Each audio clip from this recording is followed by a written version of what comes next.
ijambo ry'Imana muri Geneze 1:26 igihe Imana yarema umwana w'umuntu yamuhaye ububasha bwo kuganza isi.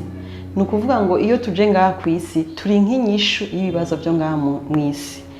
Jewe rero muri eglise namaze imyaka myinshi ndiko ndasenga muri eglise, nzi yuko ntegeza gukorera Imana mu rusengero, ndiyumvira ikintu nokorera Imana ndakibura, ariko hari igihe umuntu aba ari mu rusengero yumvira yuko nzoba pastori, nzoba umuvugabutumwa, nzoba iki. Hariho ibikorwa byinshi ngaha muri societe cyangwa muri communauté biturindiriye, ukiyumvira yuko uzokorera Imana mu rusengero canke kumbura uzofata micro, uzoja muri podium, ariko nasanze hariho ibikorwa byinshi hanze biturindiriye bikeneye inyishu yawe. Namaze imyaka 20 ndi muri eglise, ndindiriye ko pastori andambika kwibiganza ansengera kugira nshobore gukorera Imana.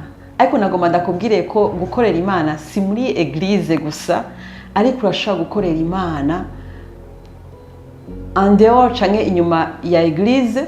Turabona abantu benshi birirwa barahindura eglise, bahindura ngo abapastori babahaye ubupastori, ngo nibabasengeye, ngo nibabaye ubudiakoni, nibagiriye ibi nibi, ukaba mu buzima mu rusengero ubabaye, uri frustré, ushavurira umupastori wawe ngo ntiyagusengeye, ntiyaguhaye ubupastori. Nagomba ndakubwire yuko turi nyishu y'ibibazo byo ngaha ku isi.